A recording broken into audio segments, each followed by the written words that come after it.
तर भर विधानसभेत अनिल परब हे चांगले सरकारवर संतापल्याचे चित्र हे दिसत आहेत व अर्थसंकल्पावर अनिल परब यांनी सरकारचा मुखवटा हा उघड केला आहे व ते नेमके काय म्हणाले हे आपण पाहूया। तर व्हिडिओमध्ये बघितल्याप्रमाणेच महाराष्ट्राच्या राजकारणात सध्या अर्थसंकल्पावरून जोरदार आरोप प्रत्यारोप सुरू आहेत। याच पार्श्वभूमीवर शिवसेना नेते अनिल परब यांनी सरकारच्या अर्थसंकल्पावर तीव्र टीका केली आहे।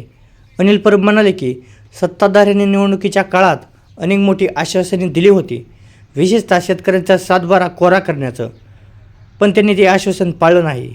मात्र प्रत्यक्षात आजपर्यंत जे आश्वासन पूर्ण झालेलं दिसतच नाही। त्यांनी सांगितलं की आधीच्या सरकारच्या काळात शेतकऱ्यांसाठी कर्जमाफीची योजना राबवण्यात आली होती, त्यावेळी 2 लाख रुपयांपर्यंत कर्जमुक्ती देण्याचा निर्णय घेतला गेला आणि ती प्रक्रिया ठराविक कालावधीत पूर्ण करण्यात आली होती।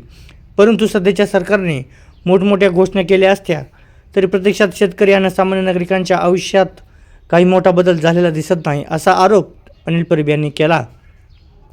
व अनिल परब यांच्या मते हा अर्थसंकल्प कागदावर मोठा दिसत असला तरी सामान्य माणसाला त्यातून फारसा फायदा होणार नाही, असं ते म्हणाले। शेतकरी, कामगार आणि मध्यमवर्गीय लोकांसाठी ठोस निर्णय आणि स्पष्ट योजना दिसत नाही, असे आरोप त्यांनी केले आहेत। व त्यांनी असे म्हटले की अनेक मोठ्या पायाभूत प्रकल्पांची घोषणा करण्यात आली आहे। रस्ते, महामार्ग, रिंग रोड अशा प्रकल्पांसाठी हजारो कोटी रुपयांची तरतूद सांगितली जाते, मात्र यामुळे सर्वसामान्य जनतेच्या दैनंदिन समस्यावर किती उपाय होणार आहे हा खरा प्रश्न आहे। अनिल परब यांनी राज्याच्या आर्थिक परिस्थितीवरही प्रश्न उपस्थित केले।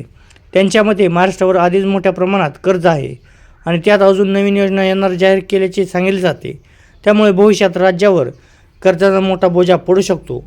व अनिल परब पुढे म्हणाले की विकासाच्या नावाखाली मोठे प्रकल्प जाहीर केले जातात, पण त्यासाठी आवश्यक निधी नेमका कुठून येणार याबद्दल स्पष्टता नाही। व पर्यावरणाच्या मुद्द्यावर बोलताना त्यांनी सरकारवर टीका केली। एका बाजूला मोठ्या प्रमाणात झाडे तोडली जात आहेत आणि दुसऱ्या बाजूला कोट्यवधी झाडे लावण्याची घोषणा केली जाते, पण त्या झाडाची जमीन कोठे आहे आणि त्यांची देखभाल कोठे करणार याबाबत त्यांनी स्पष्ट योजना दिसत नाही। व गावांमध्ये काँक्रीटचे रस्ते करण्याच्या योजनेवर बोलताना त्यांनी असा आरोप केला की या योजनांमधून काही मोठ्या कंत्राटदारांना फायदा होण्याची शक्यता आहे। त्यांच्या मते हा अर्थसंकल्प सामान्य नागरिकांपेक्षा कंत्राटदार आणि मोठ्या उद्योगांना जास्त फायदेशीर हा ठरू शकतो। व पुढे ते म्हणाले की तरुणांच्या रोजगाराबाबतही चिंता व्यक्त त्यांनी केल्या आहेत व शिक्षण पूर्ण होऊन हजारो तरुण नोकरीच्या शोधात आहेत, पण त्यांच्यासाठी नवीन उद्योग रोजगार निर्मितीबाबत ठोस योजना ही दिसत नाही। व शेतकऱ्यांच्या परिस्थितीबाबत बोलताना त्यांनी सांगितले की महाराष्ट्रातील अनेक भागात अजूनही शेतकरी अडचणीत आहेत।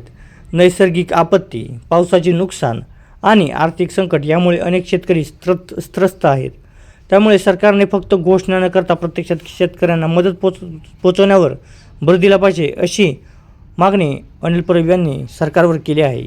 व शेवटी अनिल परब म्हणाले की राज्यातील जनता आता सर्व घडामोडींवर लक्ष ठेवून आहे। सरकारने केलेल्या घोषणा आणि प्रत्यक्षात केलेली कामं यामध्ये किती फरक आहे हे लोकांना चांगलेच समजत आहेत। तर मित्रांनो, तुम्हाला अनिल परब यांच्या सरकारने केलेल्या आरोपाबद्दल नेमकं काय वाटतं हे कमेंट बॉक्समध्ये एकदा नक्की कळवा व आपल्या मराठी भूमी चॅनलला सबस्क्राईब करायला विसरू नका। जय महाराष्ट्र।